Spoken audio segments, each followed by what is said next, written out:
Scaling down a Rocket reduces the mass of propellant more than it reduces the mass of all the other components, including the tanks that hold the propellant itself. That's why rockets today are fundamentally the same size they were in the 1950s. Межпланетный подкаст. Исследование космоса на благо всего человечества. Ваши хозяева в Норвегии и Англии Мэтью Рассел и Крис Карни.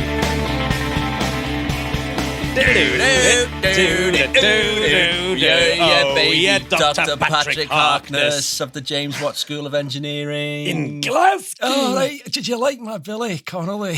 I absolutely adored it. But it's funny. Yeah, it was good. How you doing, I Matt? love the Scots. Yeah, I'm doing very well. Thank you very much, Chris, and yourself. Excellent. Yes, excellent. It's a beautiful weather here in Oslo at the moment. Absolutely stunning. So I've been enjoying getting out on the on the mountain bike, and just it's cold, but it's very, very sunny and beautiful and quite starry. A lot of Mars. Seeing a lot of Mars at the moment, which is nice. Ah, yes. I was out last night at a cocktail evening, which was really, really nice. And one of the cocktails had Mars bar in it. And we came outside, and I did tell the story about how Helen Sharman, Britain's first astronaut, invented Mars ice cream, or was involved in its invention. And I did not know that. Yeah, that's what she did before going to space. How cool is that? Incredible. but yeah, I went outside, and it was one of those nights. I live very near a dark sky site, and it's actually the sky does get very dark, and I could see the Milky Way and Mars. Yeah, crikey, is it bright right now?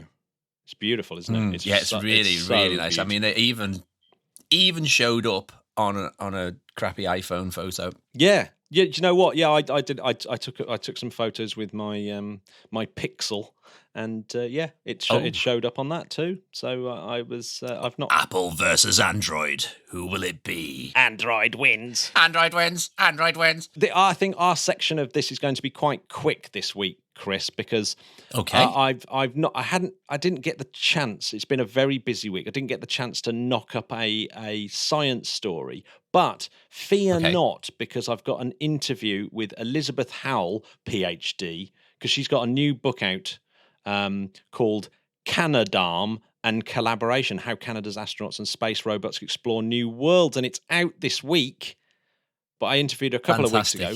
And she also wrote that book, The Search for Life on Mars, with a previous guest, Nicholas Booth. So it was really nice to meet her, because I've obviously talked about her before. And yes, it's a really good interview. So it works out. You don't have to listen to us. Yeah. It's us two bothering on too long before you get to essentially a very good interview with a fantastic space journalist and all-round good egg. So for us, it's going to be swift and sexy, Matthew. Of course, this week we had the Venus flyby of Bepi Colombo. Yes. But I think we should leave that for a week when I've had the chance to talk to the team and see what results we got and what happened. So I'm quite looking forward to your lady on the inside? The lady on the inside, lady on the inside. Yeah. Oh, so we may even get the words from her directly. Next week, OSIRIS-REx, that's been orbiting the asteroid Bennu for a long time. It's Empire State Building sized. I love all those analogies to different objects. Oh, me too. Yeah. It just gives you that sort of brilliant perspective, because it's so, when it's just numbers, I don't know, it's more difficult. But when you like have a frame of reference, it's really good. Yeah, a good frame of reference is it's bread bin sized or microwave sized. I always find that quite useful. But Empire State Building's a little bit confusing, because of course it has more length or height than it has width and breadth. Yeah. So obviously Bennu doesn't. It's a bit more. It's not Oumuamua shaped. So it would be better to call Oumuamua Empire State Building sized, or because it would have that sort of similar shape. I would. So what else could we compare it to? Yeah, what else? I don't know. Could we compare it to? The Isle of Man, or more the Isle of Lundy maybe. But even that's long. Yeah. I don't know. It needs to be more Bennu shaped. But anyway, Fred Talbot's weather map. It reminds me of when I used to listen to a Pink Floyd song which was actually one of the guests' songs, I believe, where it's learning to fly. And the last lyric is tongue-tied and twisted, just an earthbound misfit, which is a beautiful, sentiment about flying. And but I used to mishear it as tongue-tied and twisted, just an earth-long biscuit, and thinking, God, that's a weird measurement, earth-long. Because again, it's earth-long biscuit, though. Earth-long biscuit. Bloody hell. Tongue-tied and twisted like an earth-long biscuit. Try dunking that in your cuppa. Anyway, what is Osiris Rex up to? It's about to attempt scraping some material off Bennu next week. And so there's going to be NASA coverage of that next week. So that should be properly worth tuning into. Tuesday, October the 20th. So, yes, do that. Now, I love that. Just scraping across it, like scraping across an Earth-sized biscuit. Just a Bennu long biscuit that weighs the same as the Empire State Building, yeah. I tell you what's very cool this week. So Kate Rubins, who happens to be one of my favourite astronauts, mainly because of the faces she was pulling when she had to share an office with Trump. And he was talking, and you could just tell she was slightly uncomfortable. Kate Rubins, on her 42nd birthday, no less, flew up to the International Space Station with Sergei Ryzhkov and Sergei Gudshveshkov. Oh, pesky. They all went up on October the 14th, Expedition 64.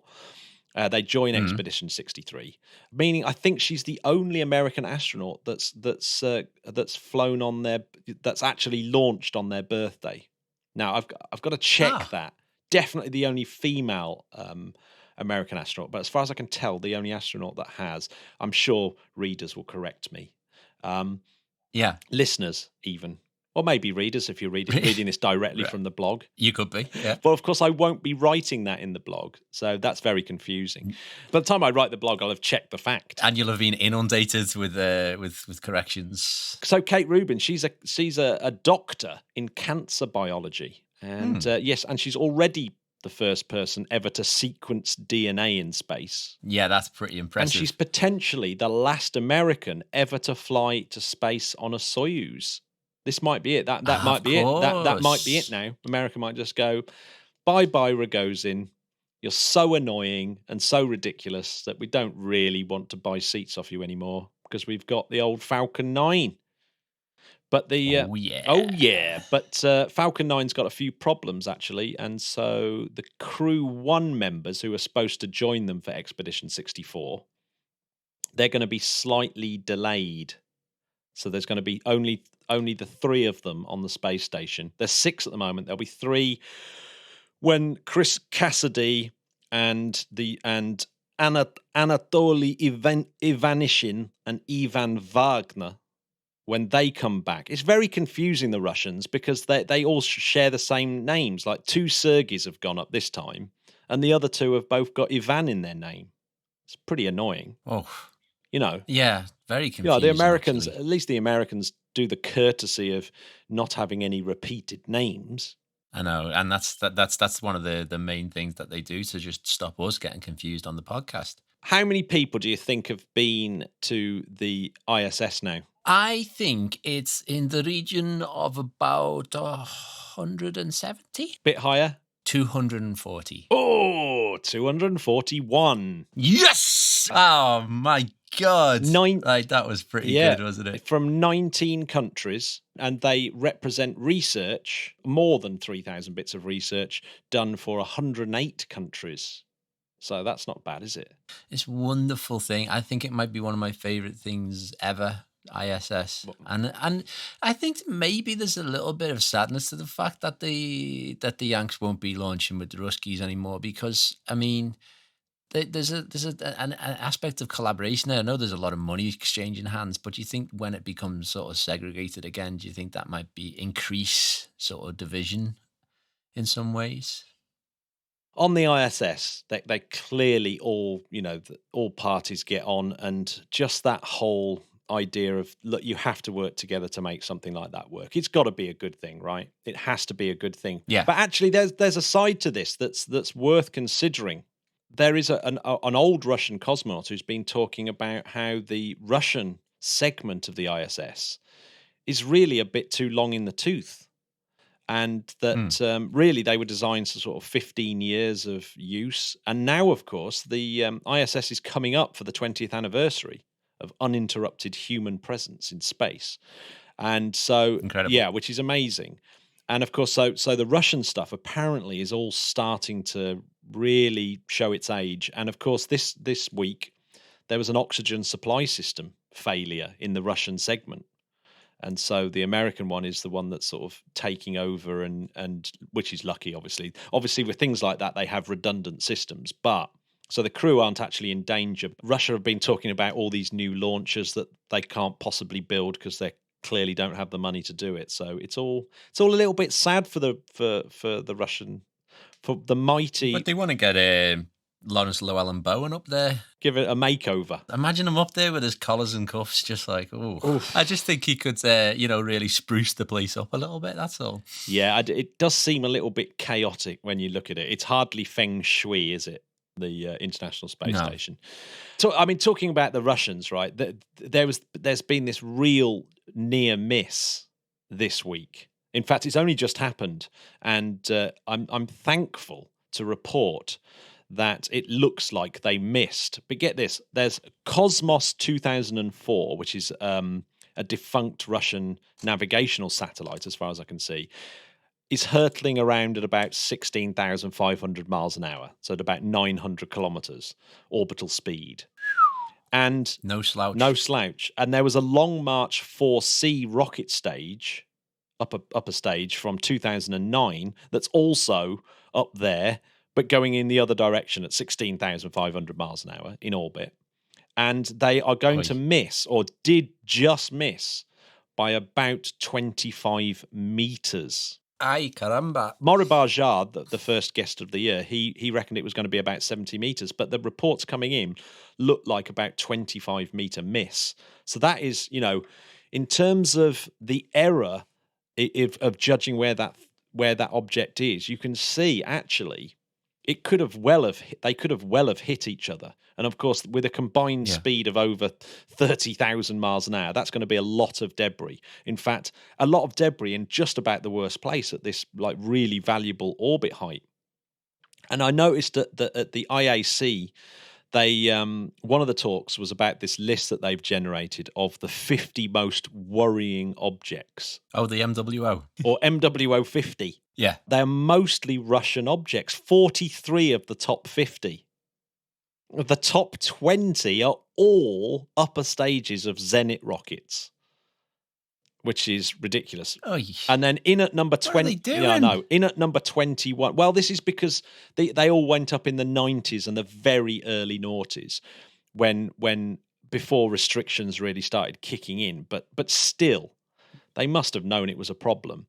And at 21 is Envisat, which is a massive European Earth observation satellite. That's a major problem because they've lost control of it. There is no propulsion on it anymore. I've talked about that before because that has lots of events every year where things go near it.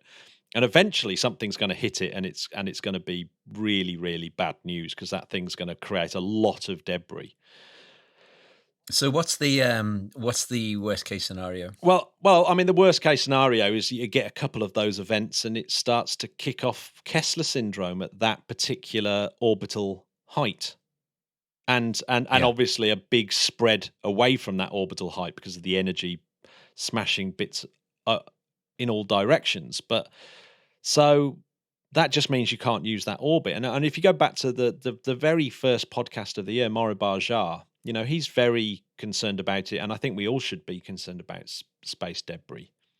And I did actually speak to the European dude in Darmstadt, and he was sort of saying, they think a Kessler event has already started at certain orbital heights. So it's not great. And again, there doesn't seem it's a bit like COVID. There doesn't seem to be a particularly great solution immediately on the horizon. There's no vaccine for it, if you like. The idea to sort of go up with with a big net is just not really there, is Well, it? well, these things are. Whatever happens, they're traveling at 16,000 odd miles an hour, so they're all traveling ridiculously fast. So whatever you send to get them has to do the same thing, which means you have to expend an awful lot of energy just getting each individual piece of equipment. I mean, you would think, right, you've got Envisat sitting there. It's at number 21. They need to do something about it. So why don't the Europeans launch a mission just to deal with that one object? Well, it just turns out it's insanely expensive. But I'd imagine if they did it with one object and say, right, we're going to use all the technologies that were developed with things like remove debris. We're gonna use those technologies and we're going to deorbit Envisat. Well, that'd be amazing, because at least it'd be like we really are trying to sort of tackle this problem. Yeah. And so how many USA objects are up there? Well, in the top 50 list, none. So congratulations, America, because that just means that they've taken this a lot more seriously than everyone else. I mean, Europe has got quite a few bits in there as well. Like Ariane 5 upper stage is at number 39. There's a lot of Chinese stuff in there. And so, it's good on NASA. Well done. To be fair to them, though, they haven't launched for a while. Well, that's a bit. I mean, America always pretty much consistently win the amount of launches per year. They haven't. Yeah. They haven't, and also they are launching. Yeah, I was going to say, people, actually, so the people launches don't generally leave space junk, of course, because you're. Well, I mean, obviously, there's some Apollo space junk up there, upper stages and things like that are still up there. That have, people talked about turning into wet laboratories where you sort of get these bits of space junk and actually use them for something else. There's a lot of stuff up there that you could sort of go, right, let's fit out this upper stage as a laboratory and climb inside. But it turns out it's a little bit harder than that. There's no George Clark couldn't do it. It's just really difficult to do. But check this out. This is one of my favourite news stories of the week, and it came completely as a surprise to me. So Alan Stern, who lots of the listeners know as the sort of the boss of the New Horizons mission that flew past Pluto. He has been selected to fly aboard Spaceship Two.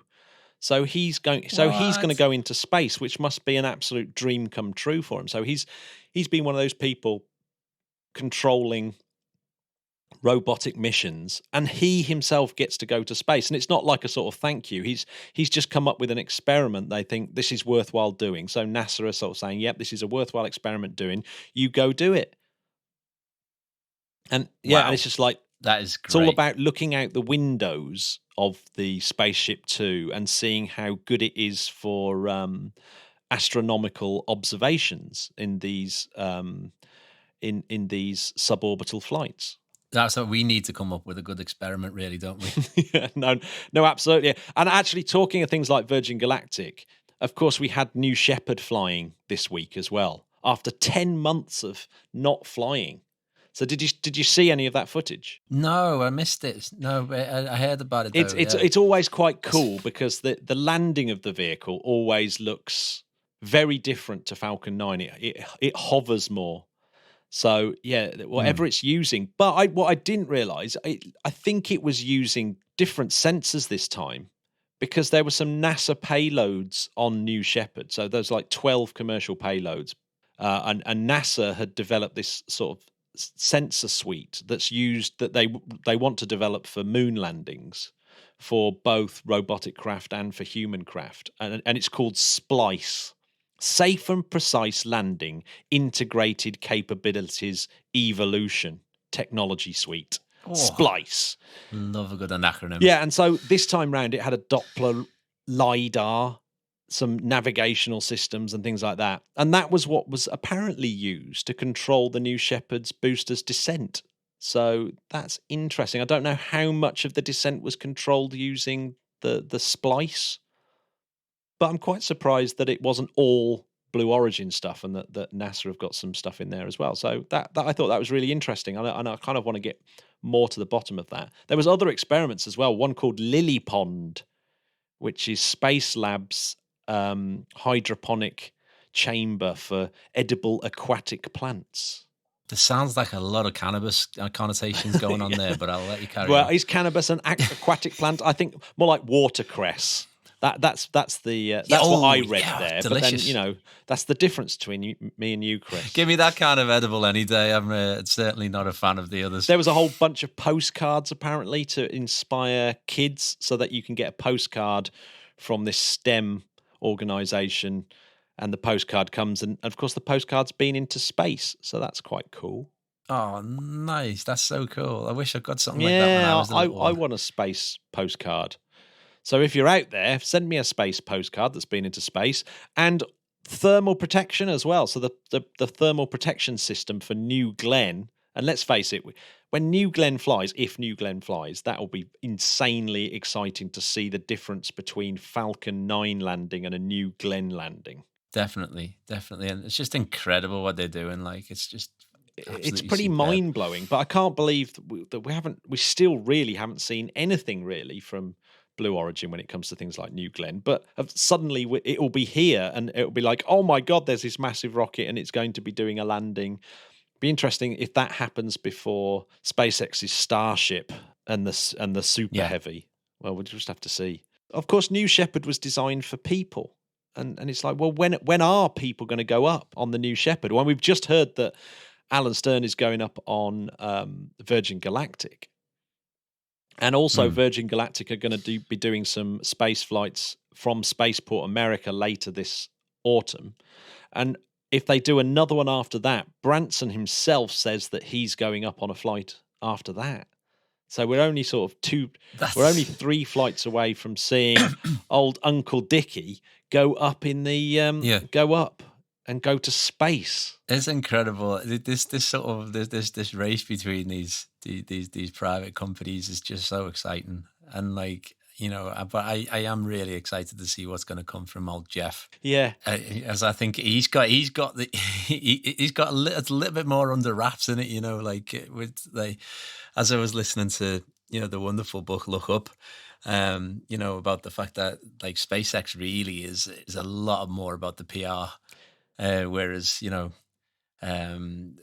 so Jeff Bezos is just sort of a little bit more under wraps with what's going on. So all of a sudden, I think there's just going to be like this incredible just revelation. Well, exactly. Like, oh my God! Well, I mean, you'd hope so, wouldn't you? I mean, like he's got more money than Musk, but it's odd, isn't it? Because at the moment, let's face it, Musk's sort of just, I think it's described as head down, plow through the line approach is clearly winning because he's got working rockets. He's already the market leader. He's already the market disruptor. He's already working on Starship, and we see it, and it's flying around. Yeah, I mean, clearly he's winning the public relations battle, but he's also that's it. He's the established rocket company, as Eric Berger said a few weeks ago.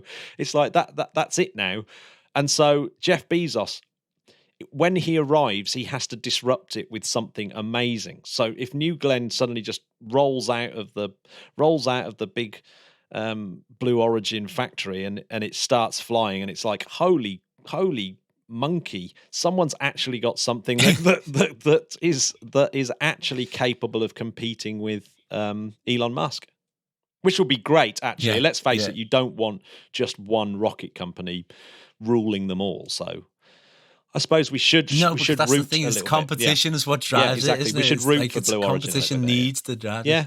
Now, it's the new Cold War is financial, but it's not a Cold War, obviously. But that was the motivating factor in the 60s and the 70s, and now the motivating factor really is to make some dollar. Yeah, well, and actually, what's happening over in Europe? The sort of big news in the European one is that Ariane 6, all of the engines involved with Ariane 6 have now been fully developed and certified. So last week we talked about the P120C solid rocket motor having its final test.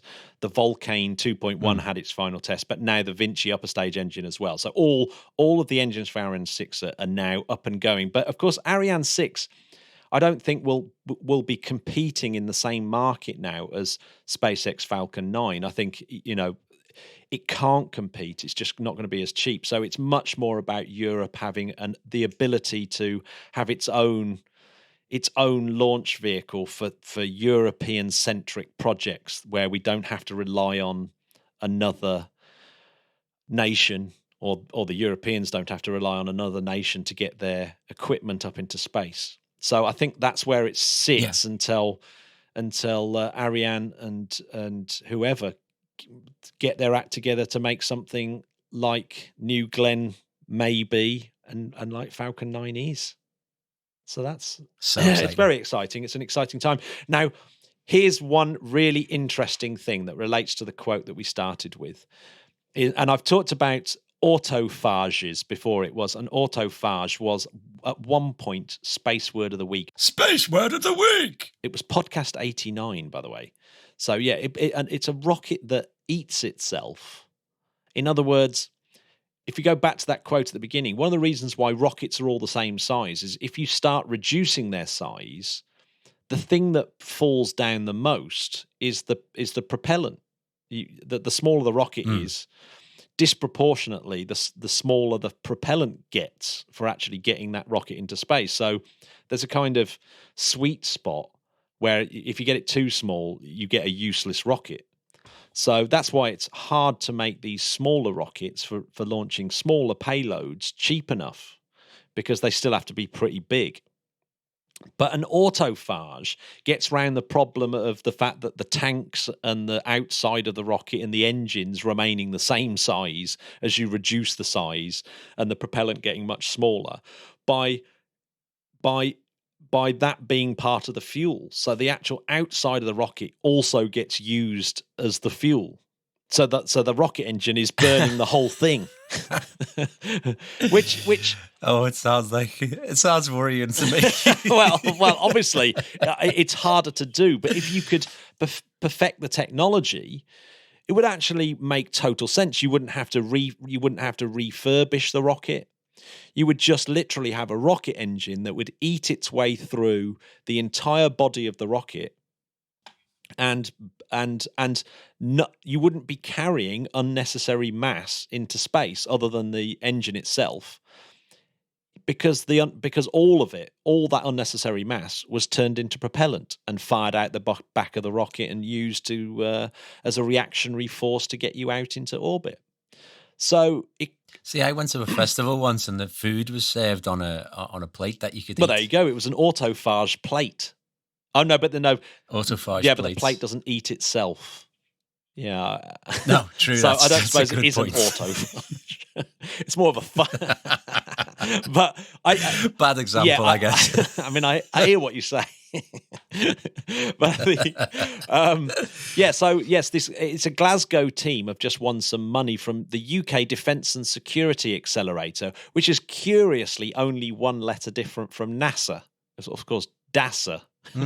Have given them DASA 90 grand they got for this to have a look, and they've there's a young chap called Krzysztof Bizdik, and he has come from NASA as a Glenn researcher, propulsion engineer from Glenn Research Centre at NASA, and he's doing his PhD studying this autophage at the University of Glasgow, but they're also going to be testing it at Kingston University at the Roehampton Vale campus, which I used to drive past all the time. I used to ride around there when I lived down there. I used to ride to Roehampton. Lovely little place. It's got some very nice Corbusier-esque architecture going on as well. I think you've tried to beat one of my Strava sections round there on your push bike, which I'm sure you did comfortably. Oh no, I'm not sure if I beat you because back in my... you're the man with those fire legs. That's what they call you. Dr. Harkness from, not to be confused with the Doctor Who character. I was getting excited about this story, but the one bit I find dubious which makes me go, ooh, come on, is he says, Demand for these type of launches could reach as many as 3,000 a year by the middle of this decade. A potential global market value of £100 million. I don't think there's going to be 3,000 launches a year. That seems. How many a day would that be? Yeah, I mean, you'd be launching 10 a day of these autophages. It's like, God, it would. Yeah, so that instantly made me think, come on, this doesn't sound right anymore. So and it can't. It's impossible. 10 a day, and you only get £100 million. It's like, that seems pretty miserable return on investment, if you ask me. Yeah, it's not a great return. I think it's going to be costing about that a day to launch them. But at the same time, can you imagine, like, right, we have liftoff and off it goes. They're like, right, let's get the other one on quick. I mean, I love the idea. We've got 9 more to get through here. Quick. Yeah, I love the idea of autophage because it does get round the pesky part of the rocket equation and having usable mass into space. So it kind of seems like an obvious solution, but yeah, that kind of put me off the whole idea because it just seemed a little bit unreasonable. But yeah, maybe we need to get Dr. Harkness on. We need to get him on the show to justify that one. I'd quite like to get Christoph on and see what he says. Yeah, because obviously he's the guy doing the PhD, and it'd be he's a serious dude from Glenn Research. He knows what he's talking about. So, it's always worth investigating these particular things. And actually, sticking to a bit of UK news, the UK, of course, signed up to this week at the IAC. They signed up to the Artemis Accords, and which is joining America on their moon mission for 24. And Bridenstine said in a statement, "With its signing, we are uniting with our partners to explore the moon and establish vital principles that will create a safe, peaceful, and prosperous future in space for all of humanity to enjoy." Lovely. Rogozin, not a fan of the Artemis Accords. He calls it too American-centric. Bridenstine had some kind of knockback to that. But yes, the UK apparently is going to be building parts for the service module and habitation module for the Lunar Gateway, which is so the UK have committed another £16 million for the first phase of design of those elements. So, the UK Space Agency has been splashing the cash this week. Excellent. So when are these going to be built? Are they going to be built probably somewhere in Surrey, won't it? Well, there's of course the Oxford Harwell campus, which will be involved with it, I'm sure. And there's Glasgow is very well placed for that kind of stuff. So, there's lots of different places dotted around building space stuff. Lovely. Bits of it might be Surrey, you're right. So we go straight to the interview. Absolutely. Looking forward to hearing this. This is Elizabeth Howell over in Canada. A Kotai. The Interplanetary podcast, putting the ace back into space. I'm joined on the podcast by Elizabeth Howell, renowned space journalist, and we've obviously talked about one of her books before when we had Nicholas Booth on. Welcome to the podcast, Elizabeth. Thank you. It's such a pleasure to be here again, in a sense, because obviously Nicholas was talking about both of us before, but I feel like I know you already through him. Oh, brilliant. Thanks very much. Well, so you've got a book coming out. It's about the Canadians in space, correct? Am I right in saying that? Exactly. All the Canadians in space. So it's not just Chris Hadfield. Obviously, there's a passel more of people, and I got to talk with just about all of them, and it was such a privilege. Excellent. Well, I mean, I've read the foreword, and it looks like you had an absolute blast doing it and were very privileged, had some really privileged access as well. So tell us about how the project started. How long ago did you start this book, and how has it progressed?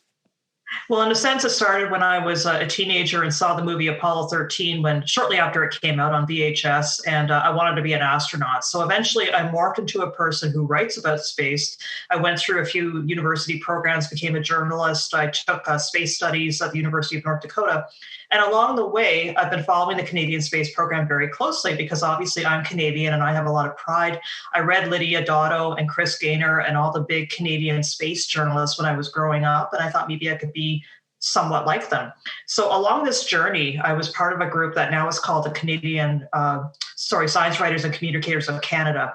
And Tim Lougheed was the president when I was first a baby student, barely had any sort of credibility in the industry. And he really believed in me all through this journey as I was growing up and learning my way and meeting these people. So he joined a company called ECW, which is, as it turns out, the publisher of this book. And he wrote me 2 years ago, just about around Canadian Thanksgiving. And he said, listen, you should be the person to write the next book about the Canadian space program.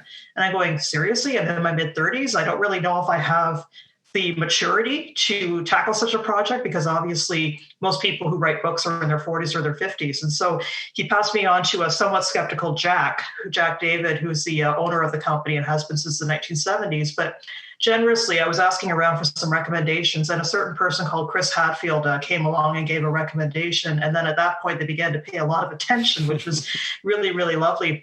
So then what happened was, this was happening around the time that I was starting to get ready for a trip to Kazakhstan to see our latest Canadian, David Saint-Jacques, lift off into space. And so that journey is covered in the book. That's actually how I started, with being in Kazakhstan and sort of being a little bit worried because the last mission had an abort.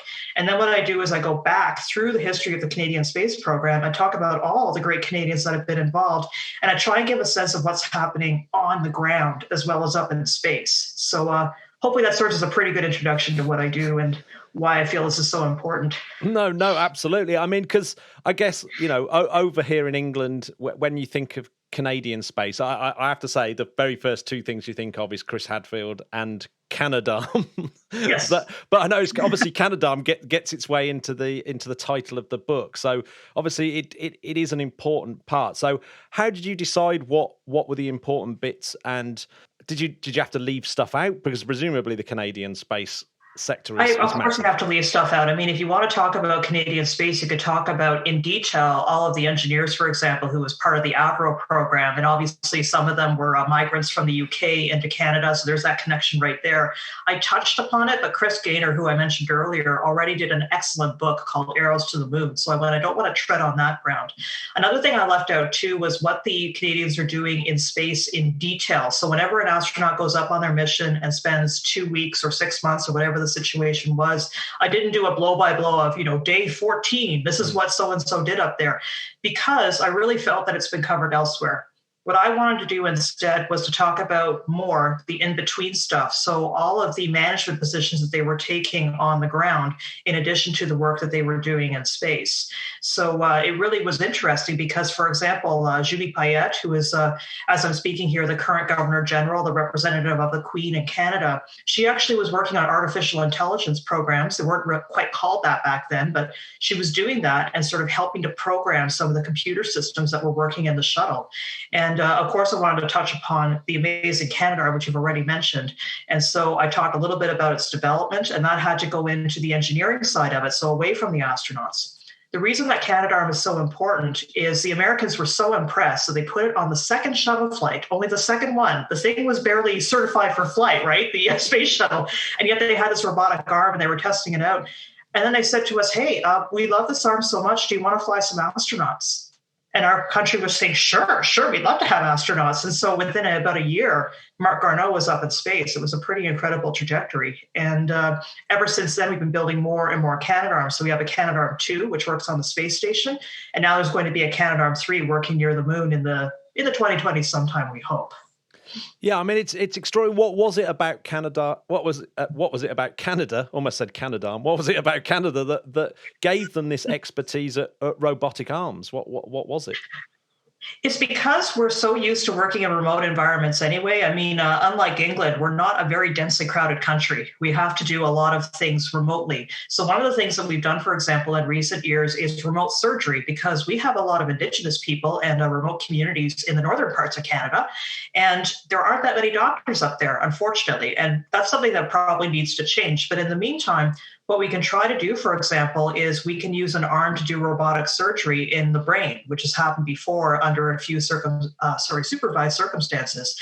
And so it really was this reliance on having to be a remote country, having to connect everybody through satellites and through ground stations that made us turn to space very, very early in space exploration's history. we were actually the third country to send a satellite in space, if you can believe that. And we're a tiny country, right? You know, right now we only have about 35 million people. And back in the 1960s, it was much, much less. And so the story, the book that I have, also talks about the journey of Alouette 1 into space. And it was such an early program at the time that when they were bringing the satellite down there, first of all, they had two. So they had two satellites, two planes, two sets of engineers. It was all backup. They arrive there, they get the thing set up, and then this silly fruit train keeps delaying the launch. Just, what is this, right? Like, it sounds so archaic these days, but no, there was a literal fruit train that was going through the area and preventing Alouette 1 from going up on time because of safety considerations. And eventually, most of the Canadian journalists went home, except the famous Lowell Green, and he was the only one who stayed and actually saw that first satellite go. So yeah, I just would say it's because we've had to be adaptable in a very remote country. And obviously my family came from Europe many, many generations ago, and we had to sort of come here and be pioneers and work in these forests and remote areas. And Canada in many ways is still like that. Not always. Like, I obviously live in a big urban city, but there were a lot of areas of Canada that are still very wild and remote and hard to connect to unless you got space. So that's why we're in it. Yeah, I suppose in a way, exploration is in Canadians' genes, right? Exactly, because the people that came over from Europe, I mean, I don't have quite that history down as much as the space history, but I know that there often was a feeling of, I want to try something new. I want to actually go see something new and try something out. Now, obviously, there were a lot of problems associated with that at the time. There's the whole colonization issue that has been affecting colonies all over the world, not just in Canada. But on the more positive side, it meant that we had people here that were willing to innovate, and in some cases, not all cases, to work with the local communities to make that possible. And I don't know quite that much about my family's history back then, but I do know that we were immigrating from England around the 1700s, which is quite a dicey thing to do back then. Obviously, you get on a ship and you're not quite sure if you're going to get to the other side. And then when you get there, sometimes the Canadian settlers would receive land that didn't have good land. You know, it just would be full of rocks, really difficult to till. And then we've got like major mosquitoes out here. And that's not a good thing, you know, when you're trying to set up a little homestead. And basically, that's what most of us came from here. You know, we arrived from Europe or big countries like that. And we founded really, really small towns in Canada. And the typical Canadian, I think, still has that kind of small town mentality about them for that reason, because we're a small country. We have a lot of small towns. It's very easy in most areas to drive out even half an hour or an hour from your city and be in the middle of nowhere. And I feel very lucky to be so close to nature. But obviously, again, that's why space is so important, because I've got a cell phone and it stays in touch so that if I get really, really lost, I can always call for help. Well, yeah, it's almost extraordinary, isn't it? Because you feel as though the future of space exploration is going to be full of people like your relatives from the 1600s, 1700s, that like taking these enormous risks into just absolutely horrendous conditions. Yeah, I've talked to people about this before. Just that the risk that people were taking to do these things was absolutely incredible, wasn't it? Exactly. And I want to bring this back to the astronauts that went up there, because in many cases, they were doing tests that helped pave the way for the International Space Station. And so we had astronauts go up and run missions that were supposed to be simulating the very schedule that astronauts would have on a longer mission. So even though they were only there for maybe a week or two, the effort was to try and get them doing experiments on a very regimented schedule. And the reason that's so important is that we have a space station not just to float around and take pictures, and as we know from Chris Hadfield, play guitar. They do that all in their spare time. What they're actually doing for about 10 hours a day usually is, well, first of all, they exercise. They have to do about 2 hours of exercise just to stay fit. But then they've got a list of experiments, and they got to go through it, boom, boom, boom, boom, boom, boom, boom, and get it all finished to sometimes as tight as a 5-minute increment, get everything done in there. And over the years, they have become so productive and so independent and so good at working out with their colleagues on the ground, including in Canada, obviously, that typically a crew can plow through about 200 experiments in 6 months, which is an extraordinary amount of productivity if you sort of think about it per day. And we have made a lot of innovations along the way. So Canadarm, for example, Canadarm2 was not designed initially to grab cargo ships. Nobody imagined that. Everybody thought that it was just going to be helping with space station construction and working on spacewalks. But then when this need came for more stuff being shipped up there, water and food and experiments and supplies, somebody came up with the idea, you know what, we can actually use it to snag the ships until they have a new docking ring to attach to in the late future. And so that was something that was innovative. And I really do feel that it's from this close collaboration between ground and also space that we have all of these changes. Another one I should mention very briefly, too, is that at the beginning of the program, no one imagined that Canadian engineers would be working basically in the Montreal area, not quite Montreal, but nearby, in space. Like they literally control the Dexter robotic hand and a few other experiments and things right from that mission control. They're nowhere near Houston, So it really was through a close collaboration, which is why that's also in the title, between Canadians, between Americans, between ground, between space, between places all over the world as well, that made this possible to have such a strong space program today. That's what I really, really believe. You mentioned before we came on air that one of the things that you wanted to tell was the story of the astronauts in between their missions and what they actually do. And it is something that's always intrigued me because like whenever you hear an interview with an astronaut, obviously it's always about what was the launch like, what was the landing like. And even that's not to do with the work, is it really? That's the sort of, it's like asking a doctor what the bus... Let me bring up a current astronaut because we have 4 in our Corps right now. And so I mentioned David, who's gone into space. So David was selected in 2009. And along with him was another fellow called Jeremy Hansen. Now, Jeremy has been sitting there very patiently for 11 years and he hasn't gone into space. And so the first instinct from an outsider is, what have you been doing for 11 years? You must be only going up in space and that's the only part of your job. No. Okay, there's a lot more to being an astronaut. So let me explain a fraction about what Jeremy has done. He's done a lot in 11 years. One of the most important things that he's ever done for the program actually is he took charge of the training schedules for a whole crop of new astronauts. So back in 2017, when 2 new Canadians were selected, there were actually about 12 to 14 new astronauts that were coming up through the program from various countries, including NASA.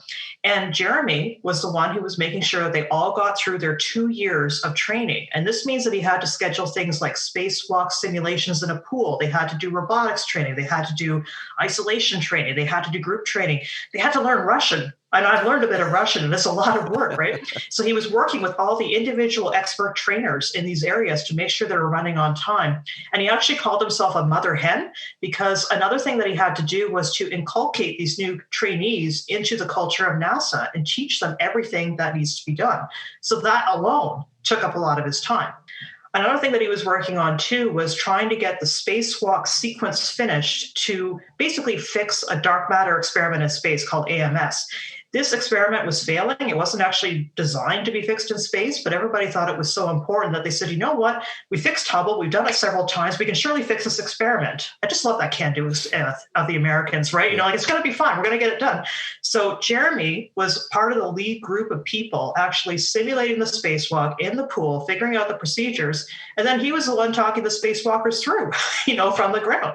So that's only 2 things that he's done. I haven't even talked about all of his Capcom and mission control, all of the public outreach that he's done, all the behind-the-scenes work he has talking with Canadian administrators. Like, he's a busy, busy guy.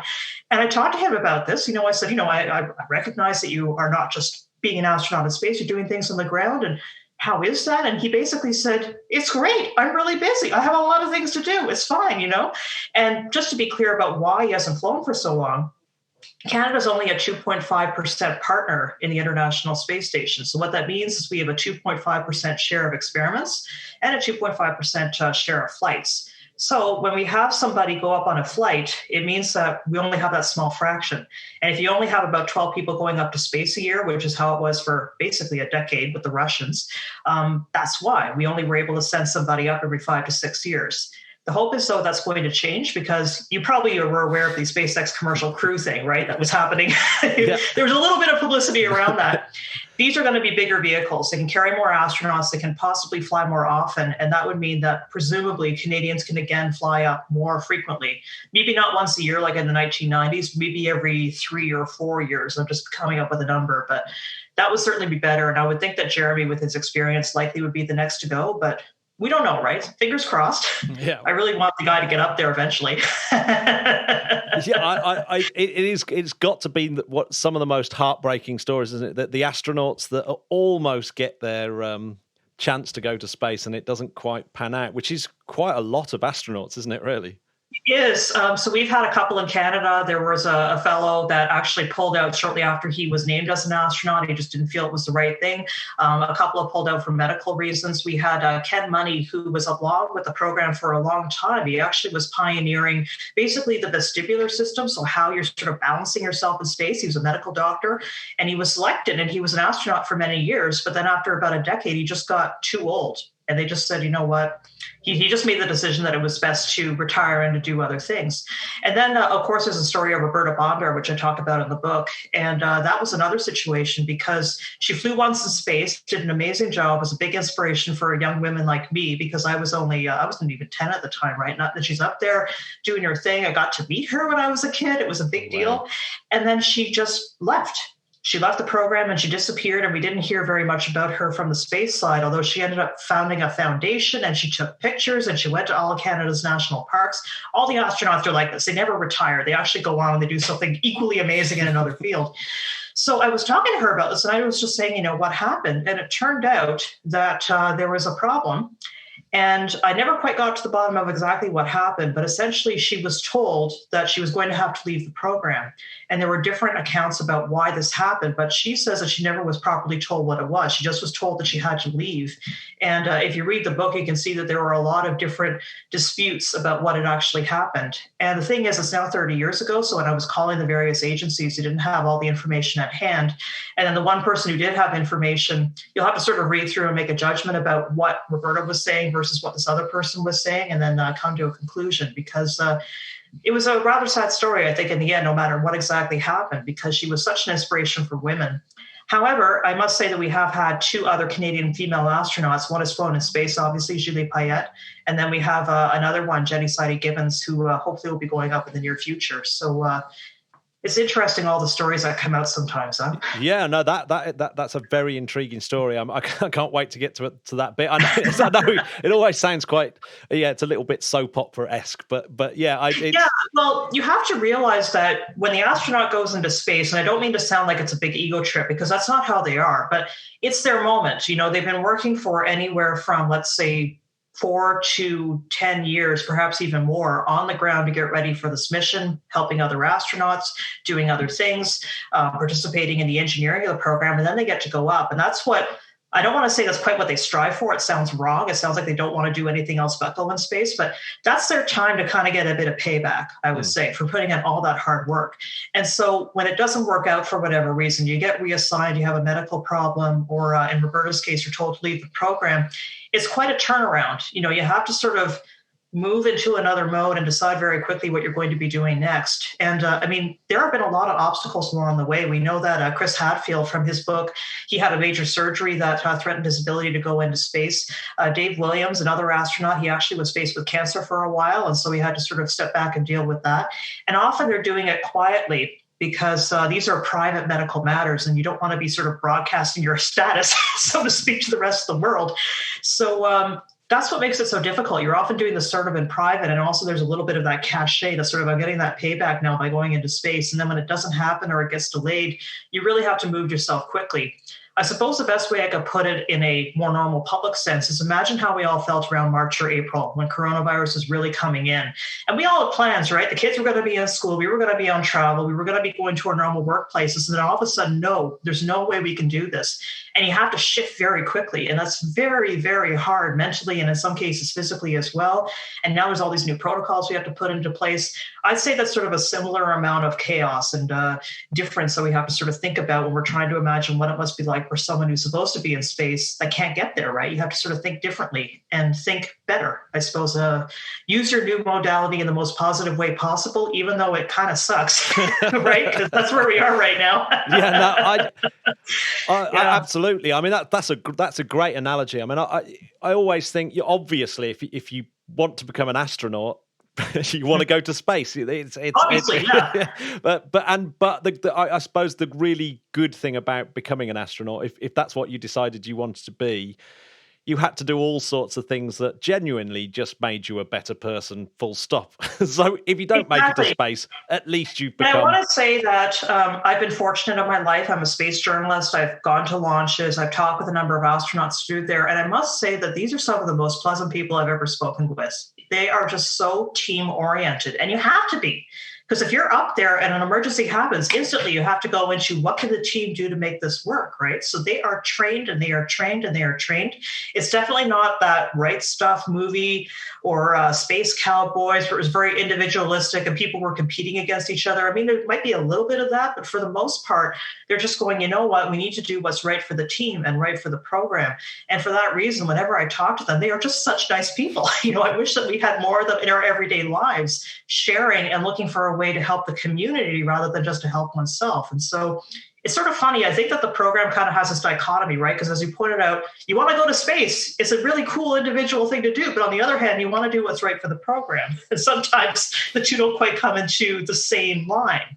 Or you might have to adjust one before the other goes up there, right? Yeah, it's a very interesting balancing act. When you were researching the book, when you were writing the book, was there one specific thing that you discovered about the Canadian space journey that surprised you, or you were like super proud of, or super shocked by? Yeah, there are many, but actually it was an early day. So I was fortunate enough to get to go to the offices of the National Research Council, which is different than here than in the United States. But basically it's a scientific agency that used to be in charge of the space program. And they have a small bit of archives, so not all that many, but a few manuals, a few pictures, a few newspaper clippings. And so I was there for a day and I was going through their archives, looking at the space patches, just going, wow, this is really cool.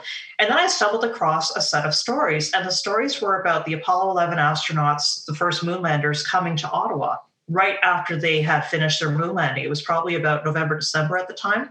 And what I thought was really interesting about that story was, well, first of all, a bunch of people had come that had been on the moon and were sort of doing a goodwill tour.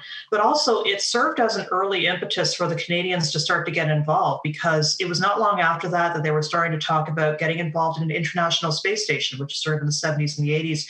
Also, the Canadarm, obviously, was sort of born around that same era. So it's almost as though these three people who came, and I realized they just were visitors and only here for a couple of days, it was sort of part of a larger movement, I would say, to make Canadians more active in the space field than they already were. There was sort of this idea that a possibility could come. And on a more personal note, one of my good friends and mentors, Peter Calamai, was actually attending all of these various events where the Apollo 11 astronauts were there. There was a dinner and other things, and he was fortunate enough as a reporter to get to go. And unfortunately, he died not too long after I discovered this information. And so I've always wanted to ask Peter, what was it like? Can you tell me a little bit about it? And now I just have to sort of look through his words and take the best that I could from the stories. But it's just kind of cool to think that I know somebody who was there. And he was such a humble fellow. He was a really good mentor for young Canadian journalists. He never even mentioned it to me. But I would have loved to have given him a phone call and maybe in the week afterwards to go, hey, Peter, I just found this out. And I'm sure he would have had a few things to say, because he was a very fiery personality and really had a lot of really good and backed up opinions, scientific opinions about how things went down. And so it was just kind of cool to notice that personal connection. I knew someone who was actually there, and that this was sort of the start of a lot of things in the Canadian space program. And yeah, that was really, really surprising on both a professional and a personal level. And, good on you, Peter. I wish I could have talked to you about this, but thanks for doing it. well, fantastic. Have you got like a hero that you would, a space hero or a science hero or a journalist hero that you could bring back from the past and sort of show them what's going on in the modern day? Oh my goodness. I'm actually thinking about the Greek scientist Hypatia, female scientist who, I really think that she's a fascinating figure and did a lot for bringing up the education of all peoples back in her day. And I think she just would be fascinated by what was going on. She'd love to get into sort of the mechanics of things. And for her to actually see space in real life as opposed to in theory, I think would have been amazing. So somebody like her. And also to show her that women can play a good part in the program, because obviously she faced a few challenges in her own life with that. Well, yeah, I'm just trying to think, does that make her the first sort of STEM ambassador? I would think that she would be one of the first, exactly. At least she's one of the first that we know. Unfortunately, obviously, these records get corrupted and lost over time, but it's definitely one that we can look back to and say, yeah, she was one of the very first in there. And I just think that she's an inspirational figure, and I would love to bring somebody like her, or from ancient Egypt, or from Rome, or even just an ordinary little girl that didn't really get to do much that was famous, but just worked in her family. Hey, look at this. Women get to do much different things today than back then. What do you think? And I would love to hear and understand, because obviously they'd be speaking in ancient Greek or Latin. We'd have the TARDIS translator. Exactly. Yeah. We've got a Spotify song playlist. Is there a piece of music that you would want to stick on it? It can be space related. It's not allowed to be David Bowie, though. Related. One that I actually have, there are a few that are coming to my mind, but I think one that I really like that is sort of space related is Pink Floyd's Learning to Fly. I found it was really inspirational when I was growing up because it was talking a lot about flying, in general, the act of flying. But of course, when you get a little bit older and you listen to it, you realize it's a story about change, and it's about how to appropriately deal with that change. And really what the fellow is doing, you hear sort of in the background during one of the guitar solos, is he's going through procedures. He's got some ideas about what to do, and he goes through the procedures, and then he finds himself in a new realm, which is actually flying and feeling like he's doing a good job. And I think that in uncertain times such as these, I hate to sort of keep using that phrase that we've all heard too many times, but we're facing a new world. Let's just be plain about this. Things are a lot different. We don't know how long it's going to be this way. We don't know how it's going to change, but there are certain things you can fall back on in your own life that are important. And I really believe that it all comes down to your family, your community, the people that you really hold close to you, and you take that little circle and you work your way out. You try and find a personal approach that works for yourself and works for the people immediately around you. And then you bring it out to your community and your workplace and the rest of the world. And I think that Learning to Fly, even though it was done back in, I think, the 80s, it really shows part of that. And I think that's a good approach for anybody during a crisis. So I hope that was helpful. No, that's a brilliant choice. Do you know what? I used to listen to that song all the time because I bought It's Momentary Lapse of Reason, isn't it? That the exactly, album. Momentary Lapse of Reason. Yeah. It's an excellent album in general, right? Yeah, but, I bought it at the time and used to walk doing my paper round when I was about 14 or 15 or something doing my paper round with it on all because I had it on cassette, and once you had a cassette, that was stuck in your Walkman forever. Exactly, and then you were able to walk around. I'm just old enough to remember that era where you could bring around cassettes, although obviously when I got a bit older, I had CDs and stuff and then MP3s, which is wonderful. But and I actually did see one of the singers of Pink Floyd in Ottawa. He came a couple of years ago, and that was such a privilege because my parents grew up with them, I grew up with them, and then they're still active. Yeah. So that's another inspiration, right? It shows that you can keep on having a career even though you're way past retirement age, as some would deem it anyway. Yeah. Well, yeah, and Dave Gilmour's still sounding amazing as well. So thanks very much for coming on. And thanks again. It was so nice to meet you again. The Interplanetary podcast is alive! Chris. Yes. If I were a listener to this podcast, yes, what could I possibly do to enhance my enjoyment, if that's possible, after listening to the podcast? Well, if I was really enjoying this and I was able to type or indeed use a voice-activated search, I would probably go for interplanetary.org.uk. That is rather special. And of course, you could, again, use your voice or your fingers to type in patreon.com/interplanetary if you wanted to get even more involved. Yes, that sounds like a bargain to me. Chris, what are you doing this weekend? This weekend, I'm going to a very nice sculpture park up on top of a hill in Oslo. And then I'm actually going to watch the derby. I'm not a football fan at all, but I've got a feeling it's going to be an interesting one. So I think the Merseyside derby's on the cards. So a couple of pints in a little bar in Oslo, and very lucky to be here where the pubs are open. Spend some time with friends and family. How about you? Well, that is very confusing, isn't it? Because of course I'm from Birmingham and support Liverpool, and you're from Liverpool and don't. Yes, that's true. And of course, it was the football for anyone who's interested was a horrific result for Liverpool fans a couple of weekends ago. So, in fact, weirdly, it was a Birmingham team that beat them. So especially horrific for me. Yes, that will be very interesting. So I also shall be keeping tabs on it. Oh, also though, I might get to meet my new nephew. I had a little nephew, Ferdinand, was born this week. But obviously, he's only just going home today, and we haven't even been able to see him in the hospital because they still have restrictions like that here. So, so little Ferdinand, welcome to the world, young man. Welcome to the world. Welcome to the planet as it makes its way round the solar system and the galaxy. Oh, yes. What? How exciting. I wonder if he'll see. I wonder if he'll see interstellar craft. I wonder if he'll be alive when aliens make contact. Oh my gosh, I'm so jealous of him. Hang on, do you mean aliens haven't already made contact? What about all those videos and autopsies? No, that you do realise that the X-Files wasn't a documentary, don't you? No, I want to believe. Even though Gillian Anderson is a very good actress, yes, she was only acting. She wasn't actually real. I've got to start reassessing what I believe is reality and what isn't. You certainly do. And talking of that, I think we better wrap this little pumpkin up. Sad to go, but it's been lovely. It was supposed to be a short episode, and it's still 40 minutes. How did that happen? I love it. Absolutely brilliant. I can't wait for more space fun. Oh, actually, important announcement. Go on. The podcast will come out on a Monday, not a Friday from now on. So you're going to have to wait a week and 3 days for the next episode. Yeah, and you can sort of edit at your leisure, making me sound a lot smarter than I actually am, and that type of thing. So we're all going to ultimately benefit from this. Okay, TC. Bye, Bye, Spudcats. Bye, Matthew. Bye, Spudcats. Bye, Spudcats. Bye, Spudcats.